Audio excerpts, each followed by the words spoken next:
Alright guys, TacticalRab again today. Hope you're all doing well and enjoying your day so far. Mercury's revealing some secrets going into the World Championship, some new ideas on Volt potentially coming to play as he continues to fry in ranked over the last couple of days, grinding down to the World Championship in just a few days' time. But we do have a tournament starting today, not called Champs, but a Toronto tournament with two of the pro teams appearing. It was meant to be three. What are the reasons behind that? Very much enjoyed your thoughts in the comments. Hit the like button if you enjoy. Subscribe if you're new as always. I would greatly appreciate it. Plenty to get into. Thought this is really cool when Attach called it a day and retired. He did this vlog and went back to have a look at, well, the Hilton Bar at Anaheim, and obviously a legendary spot for CUD. I was here one time for Anaheim 2019, but as he shows, they've actually remodeled it. Those who were there will know that it used to kind of be flat towards the back. They've actually changed a few things around now, so now it looks like this. And people in the replies are saying that like only last year it still used to look like how it used to. But yeah, certainly some stories have unfolded in that arena. So I thought that was pretty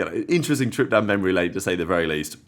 The COD League actually did something. They dropped an episode yesterday of an interview really sitting down with Rambo, sitting down with Neptune, talking about his career, talking about the way that things went. Of course, from challenges to getting back into the Pro League. Been such an important piece of the season, really, Neptune, right? Comes into Surge, and without him and the improvements that he made, they wouldn't have made the back-to-back grand finals that they did. So it was a cool story. It was nice to see this league put something out there. Obviously, it would be nice to see over the coming days whether they can or whether they do more of these, right, leading into Champs, because look, back in the day we used to get some banging content for the World Championship, right? Like they used to do this thing called Dinner with Champs. They would sit down with some of the previous winners and they would, have a meal. Matt, Mr. X would be there or whatever, and be talking to the guys. There was all sorts of stuff they used to do back in the day. Not to say that everything was perfect and like, the CWL and that kind of era was absolute gold standard and nothing could top it. We couldn't do any better. Yeah, we could, but unfortunately things nowadays just aren't as good as even that. So there's lots of things to think about. Even this, right? OpTic versus FaZe. I know that they're probably going to have some sort of video hyping up this match. You would expect, but it was a talking point because yesterday they put out the date and the time for the FaZe versus OpTic game that everyone's looking forward to at the World Championship. The final match of the first day, the first round game, Drazah v Mercury is what they've got on the graphic. And yeah, great graphic, exciting matchup. Of course, FaZe are going to be the favourites because they've won this matchup now for many times in a row. But OpTic, if they can win it, obviously the potential there in the tournament run is mega if you can get that first round win done. The people will understandably saying, okay, like, look, it's FaZe OpTic, right? Could you not have put something more together than just like a screenshot of a graphic or whatever? And JKL does talk about it as well. Look, I think that the league should put something together. Would the teams be better positioned to put something together? Maybe as well. It would be nice to see the teams. I'm sure that they probably will put something out for this matchup, but I don't really think this is on the teams necessarily. It's more to me on the fact that we've had weeks off the COD League. And finally, we're at the weekend before the World Championship. It might be nice to start, ramping up the production. That should have happened a long time ago. But with the Neptune thing happening, and we talk about FaZe versus OpTic, at least there's something going on anyway going into the event. And mainly, it's this. So if you guys aren't aware, Toronto are running a tournament today and tomorrow. $10,000 on the line. It's an AMD-sponsored event. And it's honestly great time for this to happen. I mean, ideally, we'd have had something between, a few weeks ago in the World Championship. Maybe the league could have run some sort of minor tournament or some sort of all-star tournament or whatever it could have been. Couple of weeks ago, maybe just last weekend. But this tournament is actually a serious tournament, and it's got some pro teams there, and it's got majority challenger teams there. So, 16 teams in attendance this tournament. It starts today, and it runs today and tomorrow.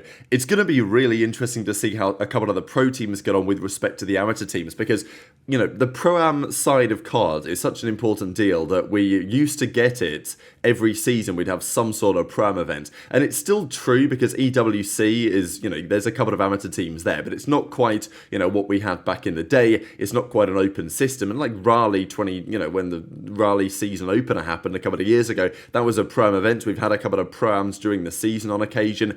but unfortunately it's not really happened much anymore. This is a tournament kind of like that. Of course, you know, the big name pro teams aren't going to be there because they're getting ready for the World Championship, and Toronto are not even among them, right? Even though it's a Toronto tournament, they're not playing in it. But there have been teams that have accepted the invite, and those teams are as follows. So there are 16 teams playing. aBeZy put everything up on the site yesterday, so you guys can follow it all along. At 2 p.m. Eastern today, there are going to be 8 matches happening simultaneously between all sorts of different teams. Basically, all the first round games are happening here. Some of these guys are going to the World Championship with big potential to do rather well. There's lots of optimism around, you know, Team Orchid, Team Notorious, some of the European guys. Of course, you've got the OMIT teams in there as well that are maybe expected to go on to win the entire thing. The Stallions are going to be playing, you know, little Luigi Zoomer emoji for the timeline. But you see what I'm saying, right?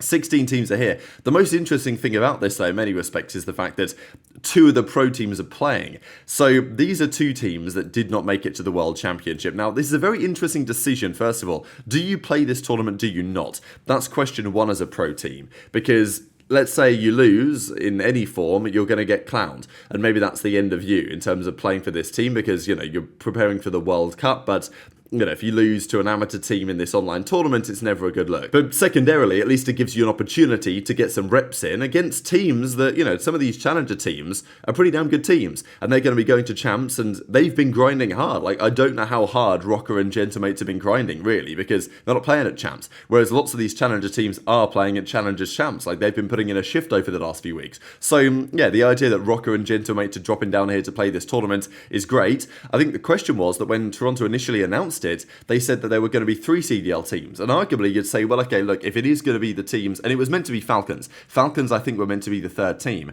The 4th team, presumably, would have been the other team that didn't make champs in Cloud9, but they're not here and Falcons aren't here. So why are Falcons and Cloud9 not playing, right? Because Rocker, presumably, are playing with the same roster they finished the season with. Gentlemates, presumably, the same thing as well. And look, after champs, if somebody becomes available, they may make a move. I will say, for the Gentlemates perspective, FeLo, you know, Lunarz, those guys especially, when they were down in Challengers this year, they were crushing it. So, you know, it's, yeah, they might not be a great pro team, but on paper, that team in Challengers should still be very, very strong. The question, I guess, for you guys is, because I think most people would expect Rocker are the clear favourites for the tournament, right? Like, if they don't win, I think it would be a surprise. There's certainly no team I would say is more likely to win than Rocker.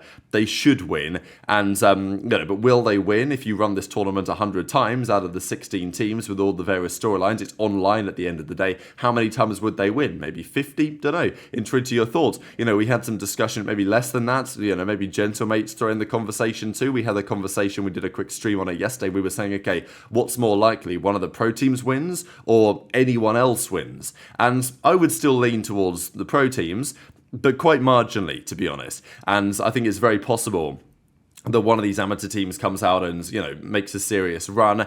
Rocker will be favourites to win. Gentlemates, I don't think, should be excluded from the conversation. They are a pro team at the end of the day. And, you know, on paper, they should be better. But you've got to consider the other factors, that they've not probably been grinding so hard, whereas the other guys have.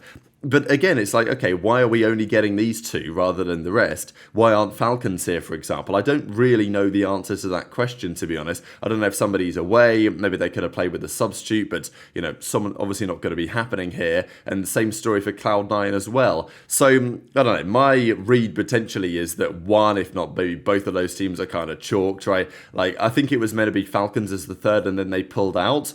Cloud9, I don't think we're ever going to play this tournament, so I just think with Attach's retirement and everything, that team is probably cooked, and again, they're going to be having a serious rebuild, maybe even for the World Cup as well. They might wait for champs to be over, then make some serious moves. So, like, things are going to be happening in the coming weeks, but this is the way that it looks, and this is the way the bracket actually plays out as well. So Rocker and Gentlemates find themselves on the opposite sides of the bracket. I'll just go and show you guys real quick. The bracket is here, right? So yeah, Minnesota on the top side of the bracket, Gentlemates on the lower side of the bracket, and yeah, this is all going to unfold. I mean, there's so many matches, there's like 40 games to be played, and it's all going to unfold over the next couple of days, and then we're going to get a winner. So it is going to create some big storylines, right? Especially, you know, if any pro teams here lose, then, you know, they're going to be under serious pressure, especially after champs is over, to try and poach some of those guys and potentially make some serious changes. We did do a quick show about this yesterday, and it was kind of my thoughts that I'm not sure it's a great idea for these teams not to play. Like, it feels like this is a good week of practice to get, because the Challenger guys, yeah, even though the World Cup's a while away, the Challengers players are grinding hard for the Challengers World Championship for a long time now. So the idea that, you know, they're particularly well positioned, I would say, for the pro teams to get some good practice in against them, but, you know, not the case, it seems, for every single team. Now, some other interesting things to mention, we'll talk about the Mercury stuff as well. I know that JP was continuing to be kind of critical of the way that Call of Duty currently is, as he says, because obviously the Counter-Strike Major with that going on, as JP says, gotta start working with Counter-Strike data over the off-season. These demo files are actual data gold mines, with the total game state recorded at 128 tick. We're so behind on it at the moment in COD, we're hung up on a working scoreboard, right? So, you know, pretty funny stuff, but definitely absolutely right. In CS, you just get everything, right? Like, there's so much data that Counter-Strike stores at 128 tick as well, so, you know, 128 hertz, recording the data more than 100 times a second, right? 128 tick, 128 hertz, right? You know what I'm saying? So in COD, you know, I remember in COD when we used to get servers that were 10 hertz, right? So, like, you know, it's been a bit of a different story in COD for some time. Nowadays we get slightly better servers, but it's still, in CS you get everything, and in COD we can't even have a working scoreboard, so we got to do it manually to put the numbers into the site. I mean, you know, it is what it is, baby. But this is the clip from Mercury's. We know that he's been grinding a lot over the last couple of days, couple of weeks really, playing a fair bit of ranked going into the World Championship, and I will say this little moment here, yeah, his aim is looking pretty snappy. But some interesting ideas on the vault. Now, you know, we know that this is potentially wall-bangable, but it's pretty rare that you see 2 kills on the bounce happen at the same time through the wall here. And I just do wonder whether we're going to see a bit more of this going into the World Championship, right? Because here's Mercury's popping a nice little 3-piece. But, yeah, he hits the first guy, gets him like about 3 bullets or so, and then just hits him with the straight-up wall bang. The second guy hits him maybe twice, then goes through the wall and finishes him off with the pistol. So, you know, just an interesting little clip here for Mercury's, because we saw some ideas on Hacienda the other day, and this of course is a very important hardpoint here on the vault, and Merc makes it look pretty easy to hit the retake, you know, hits a couple of shots on some guys, manages to take them down through the wall, and, you know, the rest is history, right? So just, yeah, his aim is looking good, obviously. Like, Mercury is, honestly, like, the more I watch him, the more impressed I think I get with him as a player. Like, he's playing ranked at the end of the day, but still, it's pretty impressive. And speaking of OpTic, just a couple of final things to close out with. I know that people have been going around with some of the Lion Man cards from back in the day. This, of course, the event that OpTic won the World Championship in back in 2017, when, you know, Formal had a mega result in certainly the bracket part of the tournament, right? Like his respawn KD 1.36, search KD 1.38. Not like Formal was the only guy playing well, to be fair, that event, of course, but he ended up winning the MVP. Of course, there was a famous bit of drama, right? Because the team had apparently agreed before the tournament that if they won the events, that whoever won the MVP, because back then there used to be prize money for the MVP of like 10k or something, whoever won it would just split it with the rest of the guys. Apparently that didn't happen, so Kremp, a couple of years later, had a few words about that on the timeline that I remember rather well. OpTic Gaming Los Angeles, these guys became it the following year, but in this year they were just OpTic Gaming. I saw Dashy and I thought maybe it was OGLA, but of course no, this was the World Championship in 2019 where they came so close. I mean, they won the first event of the season. They made a pretty good run. They actually played well at Champs, but, you know, they lost to Thieves in the end. And then, of course, Thieves lost to E United in the finals. Karma had a pretty rough event here, mostly, anyway. His control was still pretty good. But, yeah, I mean, it was such a weird game being 5v5. Like, the fact that Krim and Karma's search and destroy KDs were like this during the tournament. And then you had, you know, Dashy and Scump dropping crazy numbers. Scump would always turn up at Champs. There was literally never any doubt that that was going to be happening. But, you know, interesting just not to forget how dominant Dashy was at that particular game. So very much enjoyed your thoughts on all of this stuff in the comment section below. Hit the like button if you enjoyed. Subscribe if you're new. Take care. And I'll see you next time. Put Zuma there.